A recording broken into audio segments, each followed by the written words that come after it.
Vamos lá, questão de número 77.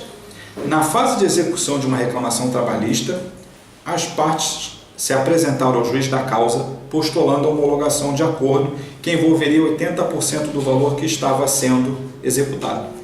O que acontece? A questão já está começando a falar para você o seguinte, que o processo trabalhista ele não está em fase de conhecimento. Ele está o quê? Em fase de execução. Se está em fase de execução e ele está falando de homologação de acordo, é porque também já tem cálculo de liquidação homologado, correto? Então, o acordo que está sendo feito, ele é posterior à liquidação. Já tem decisão homologatória de cálculo de liquidação e a partir daí nós vamos fazer o quê? Nós vamos tentar compor um acordo com um valor já pré-estabelecido de liquidação. E aí começa a vir aquele questionamento. Até que valor as partes podem negociar já tendo um valor exato na execução? E até que valor se pode? E será que o juiz vai homologar? Será que o juiz é obrigado a homologar? É isso que a gente vai começar a analisar agora. Vamos lá. Diante dessa situação, de acordo com a CLT, o entendimento consolidado do TST, assinale a resposta correta. Vamos analisar a seguinte situação. Nós já vimos até nos vídeos das aulas de processo do trabalho sobre competência absoluta e relativa. E que o juiz do trabalho é obrigado a se pronunciar sobre a competência absoluta, sendo competência relativa de manifestação obrigatória em defesa. Pois bem, o que vai acontecer aqui? Pela competência absoluta, artigo 111 e seguinte na Constituição, a Justiça do Trabalho ela deve processar e julgar as causas envolvendo relação de trabalho e relação de emprego. Então, a função precípua do juiz do trabalho é essa, né? Processar e julgar as ações trabalhistas que envolvam relação de trabalho e relação de emprego. As propostas conciliatórias que você sabe que o juiz do trabalho deve fazer, que no caso são duas, uma no início da audiência de conciliação e a outra depois, né, antes das razões finais, elas têm previsão na legislação infraconstitucional, no caso a CLT. Então o juiz ele é obrigado pela Constituição a processar e julgar a ação trabalhista e pela CLT tentar conciliar. Ele não é obrigado a conciliar, ele é obrigado a tentar conciliar as partes. Mas aí, a atividade jurisdicional do juiz engloba processamento, julgamento. Será que acordo, homologação de acordo pelo juiz é atividade jurisdicional? Não. Então você já estabelece um divisor de águas. Atividade jurisdicional, o magistrado ele nunca pode se desobrigar, sob pena de responder perante até o Conselho Nacional de Justiça e a Corregedoria do Tribunal. Agora, a homologação de acordo, por não ser considerada atividade jurisdicional, ela é considerada de forma unânime atividade administrativa. Professor, o que acontece sendo a homologação do acordo uma atividade administrativa? O juiz não está obrigado a assinar o acordo. Ele assina se ele quiser.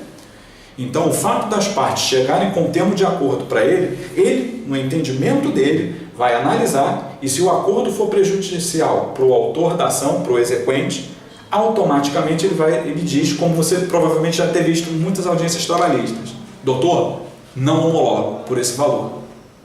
E ele não vai responder nem perante o CNJ e nem perante a Corregedoria do Tribunal. Então, baseado nessa situação de que, de texto literal de Constituição e CLT e agora também de entendimento do TST, é que nós vamos analisar as questões. O juiz não pode homologar o acordo porque estará violando a coisa julgada, pois o pagamento está sendo feito em valor inferior àquele determinado pela Justiça. Você poderia até cogitar, mas não está sendo feito em valor inferior? Está. Mas espera aí, eu estou ferindo a coisa julgada? Não. O que você vai estar discutindo não é com relação ao objeto da ação, porque o que é o objeto da ação foi o que o juiz decidiu na sentença e o que já transitou julgado. Agora, o que você está discutindo é em relação ao efeito patrimonial do direito que foi reconhecido na decisão do juiz e que já está transitado em julgado. Mas, professor, no direito do trabalho, os direitos trabalhistas não são irrenunciáveis? São, mas o que você está transigindo, né, ser para mais ou para menos, é com relação ao efeito dele, ou seja, com relação ao efeito pecuniário. Então, nesse particular, o empregado pode dispor, porque é efeito do direito indisponível, que é o efeito patrimonial, é a natureza patrimonial do direito. Então, aqui ele já está dizendo o seguinte: se eu entender que o juiz não pode homologar o acordo porque estará violando a coisa julgada, não existiria mais acordo homologado dentro da Justiça do Trabalho. Então, essa cai por terra. AB. O juiz tem por obrigação de homologar o acordo se essa é a legítima vontade das partes sem vícios ou dúvidas. Também está fora pela própria natureza administrativa e não jurisdicional do ato, do magistrado. C.